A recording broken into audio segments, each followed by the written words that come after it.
Ahí están las declaraciones del ministro de Hacienda con los fundamentos, y para profundizar en esta decisión tomamos contacto ya con el diputado Ernesto Silva, miembro de la Comisión de Hacienda de la Cámara Baja. ¿Cómo está, diputado? Gusto saludarlo. ¿Cómo está, diputado? Hola, Claudio. ¿Cómo estás? Hola, Viviana. Bueno, tenemos una posición tajante de parte del gobierno que, como suele ocurrir en estas ocasiones, pero esta vez con un marco económico muy distinto, están en contraposición. ¿Cuál es la de ustedes? Mira, nosotros vamos a discutir como bancada ahora. Tenemos ahora la reunión, este proyecto entró hace solamente un par de horas, pero yo te quiero decir mi visión general. Primero, yo creo que esta noticia es mala en un aspecto, que es el reflejo del momento que está viviendo Chile. Cuando el salario mínimo, Claudio y Viviana, puede subir muy poquitito, es porque las condiciones del país están mal. Y ahí uno empieza a llegar a la conclusión de que cuando los gobiernos lo hacen bien, en general se puede aumentar el salario mínimo de manera relevante. Cuando el gobierno lo hace mal, y ese ha sido el caso, y la economía se va al suelo, el aumento del salario mínimo puede ser muy chiquitito, muy pequeño, y eso es una mala noticia para los trabajadores. Ahora, si tú me preguntas mi visión sobre cómo es la decisión que está tomando el gobierno, yo veo que el ministro Valdés, cada día que pasa, transparenta más ante la ciudadanía lo mal que le ha ido al gobierno en materia económica y de que hay que tratar de ser responsable. Lo hizo el otro día con el tema del déficit fiscal y lo está haciendo hoy día con este reajuste, que es decir, mire, la economía está en el suelo, prácticamente no crece, la empleabilidad o la creación de nuevos trabajos es tan baja que no podemos tomar cualquier decisión. Y eso explica por qué el gobierno solo propone un aumento de apenas un 1% real, si es que, según cuál inflación se considera. Entonces es un reflejo del mal momento del país. Sí, diputado, en ese sentido, las proyecciones de la CUT y lo que esperaban es tener un aumento real en 18 meses de hasta 40.000 pesos. Una cuestión que, de acuerdo a lo que dice el ministro de Hacienda y lo que usted defiende también, no es posible. Las proyecciones tampoco son buenas. Y en ese sentido, ¿qué debería esperar el tipo que está esperando, obviamente, que sus condiciones laborales en cuanto a sueldo mejoren? Mira, es una pregunta difícil, Claudio, la que tú planteas, porque no hay balas de plata, no hay una solución mágica. Los sueldos no se suben solamente por decreto, porque como tú has visto en este gobierno, si se van subiendo mucho los sueldos, lo que sucede es que el empleo asalariado, es decir, el trabajo contratado, cae. Y lo que hay es un trabajo de peor calidad. O sea, lo que ha habido en este gobierno es trabajo de peor calidad y el gobierno tiene que cuidar, y el país tiene que cuidar que no siga dándose eso, es decir, trabajos de peor calidad. Si me pregunta a mí qué creo que tendría que hacer el gobierno para que los sueldos suban y mejoren las condiciones de las personas, primero, ser más creativo y incorporar hoy día trabajo flexible para los jóvenes. Está lleno de jóvenes que estudian en institutos y universidades que se beneficiarían mucho si hubiera una jornada flexible para fines de semana, trabajos part-time. Un estatuto laboral nuevo para los adultos mayores que puedan trabajar solamente algunas horas al día y de oportunidades y espacios.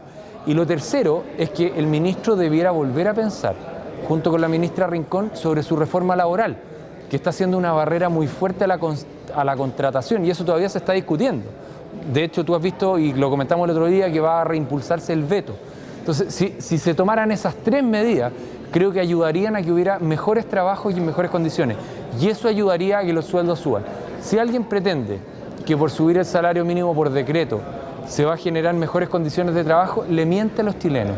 Y los chilenos no tienen por qué aguantar que alguien les venga a mentir generando una expectativa falsa. Esa es la realidad que yo veo, y en eso lamentar que al gobierno no le da para presentar algo mayor, no es capaz de proponer algo mejor que esto. Y con eso hay que trabajar. Diputado, si bien usted también lo decía, van a juntarse a analizar precisamente la postura que va a tener su partido. Deduzco de sus palabras que ustedes estarían apoyando entonces estos 10.000 pesos, que es la propuesta del gobierno. Mira, déjame ir, Viviana, un poco más allá, porque en esto hay que discutir y conocer el proyecto en más detalle. Siempre uno conoce el numerito de 250, 260. Pero siempre se incorporan otros elementos de la remuneración de los adultos mayores, de los jóvenes menores de 18 años y de los salarios para fines no remuneracionales. Pero yo quiero insistir en algo que la UDI ha planteado desde hace 6 años, y yo lo quiero volver a repetir hoy día en CNN, que ojalá no tengamos todos los años este show, que es que llega el proyecto de ley a las 10 de la mañana, a la 1 de la tarde estamos viendo qué vamos a hacer rápidamente para que salga, y los trabajadores están con una incertidumbre muy grande. Ojalá que en Chile lo que se haga es que se institucionalice la discusión del salario mínimo en base a criterios objetivos: productividad del trabajo, crecimiento de la economía y inflación. Y eso dé un rango ¿Para qué? Para que el Congreso simplemente se pronuncie de manera final. Pero si no, esto se transforma en un ejercicio de sacar un número de un sombrero. Y el que quiere decir un número mayor es el que más agrada a la ciudadanía, aun cuando eso pueda producir un efecto en la calidad del trabajo. Por eso nosotros lo vamos a evaluar ahora, pero de lo que yo he escuchado, de las palabras del ministro de Hacienda y de lo que he leído del texto del proyecto de ley, el ministro de Hacienda y el gobierno se hacen cargo del fracaso de la economía chilena y plantean una propuesta que se hace cargo de esa mala situación y hasta ahora parece prudente. Diputado, usted daba en un punto, mucho se ha hablado de que exista un aumento que pueda ser semestral y que se fije durante 2 años, es una fecha estimativa, dentro de las propuestas que se han escuchado en esta materia, precisamente por lo que usted dice, que año a año siempre está esta discusión de cuánto se sube. ¿Ustedes estarían en la línea de apoyar una moción que vaya a constituir entonces, podríamos decir, una fijación más allá de 1 año, de cuánto debiese ser el aumento del sueldo mínimo? Yo tengo dudas con eso. Yo lo que digo, más que la duración en el tiempo, es poder tener un criterio más objetivo para la propuesta que se hace cada año, Viviana. ¿Por qué? Porque imagínate que hoy día tenemos un ministro de Hacienda que ya se dio cuenta que el país estaba mal, Rodrigo Valdés, ya ha presentado un presupuesto o una propuesta razonable. Pero el ministro anterior fue un irresponsable, presentó un alza de un 11,5%, ¿verdad? Y duró 2 años. Entonces, no es la duración lo importante, sino que se construya de manera seria y razonable, que sean criterios objetivos. En eso hay una comisión que ha asesorado en materia de salario mínimo, que ha asesorado a este gobierno y a otro, que propone ciertas ideas, pero al final siempre los gobiernos pueden sacar un número de un sombrero. Este ministro reconoció el fracaso económico del gobierno y plantea algo razonable. El anterior planteó una irresponsabilidad. Entonces, yo voy hacia allá, para que los chilenos tengan una expectativa seria, que ojalá el resultado sea un aumento sistemático de los sueldos, fruto de que el país está mejor y donde todos colaboren y no donde hay un invento de alguien que saca un número de un cajón, que dura un rato y termina generando más desempleo y más frustración, especialmente en las familias más vulnerables y de clase media. Sí, diputado, solamente como para enmarcarlo dentro de pocas palabras o en una frase, sería irresponsable entonces de parte del gobierno un aumento mayor, considerando que se quiere establecer el rango meta de inflación en torno al 3%, que los índices de crecimiento no hablan en una proyección para el próximo año de más del 2%, de los índices conocidos de actividad económica, etcétera. ¿Esta cifra es la responsable? Yo creo que esta está dentro de un rango de responsabilidad. Mira, normalmente, Claudio, las oposiciones critican a los gobiernos por que hagan A o B. Yo lo que he visto, y tenemos que terminar de estudiarlo, me parece algo prudente. Lo que sí creo es que es un gobierno que está reconociendo su fracaso total económico, de manera tal que a los trabajadores chilenos solo le puede ofrecer como mejor cosa es que un aumento del 1% real. Ese es un gobierno que reconoció su fracaso y que plantea algo moderado.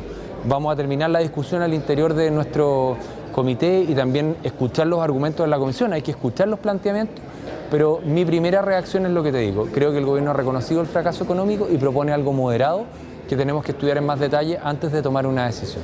Diputado, ¿cómo ve usted que puedan quedar precisamente las relaciones con la CUT? Años anteriores, cuando se hablaba precisamente de este tema, del aumento del salario mínimo, en algún momento, de hecho, Bárbara Figueroa dijo, aquí lo importante no es hablar de lucas más, lucas menos, para parafrasear precisamente lo que ella dijo, porque lo importante era la reforma laboral. Cuando se cae un tema que para ellos era prioritario, que tiene que ver con la titularidad sindical, y además también existe esta gran diferencia entre la pretensión que tienen ellos y lo que propone el gobierno, ¿qué tan dañada se puede ver esa relación y qué complicaciones puede generar que exista por estos días un distanciamiento entre el gobierno y las negociaciones con la CUT? Mira, yo creo, Viviana, que es una pregunta más para la nueva mayoría que para mí, pero déjame darte mi opinión. Yo creo que la CUT hace rato que le importan cero a los trabajadores. Está dedicado a las marchas ideológicas y a su cuento político. Si es que piensan los trabajadores, tiene que pensar que haya más trabajo y mejor trabajo, que fue lo que prometió Michelle Bachelet en su campaña y que no cumplió, porque hoy día no hay más trabajo ni mejores. Y de verdad, si es que a la CUT le baja una pataleta, porque hay una propuesta que tiene sentido común, es razonable para el país y ayuda a cuidar el trabajo, que le dé la pataleta. Esa es mi opinión, porque acá lo que hay que pensar es en Chile y en eso los gobiernos tienen que actuar de manera responsable. Bien, diputado, le queremos agradecer por esta conversación con nosotros. Que esté muy bien. Gracias, diputado. Muchas gracias, que estén bien. Adiós.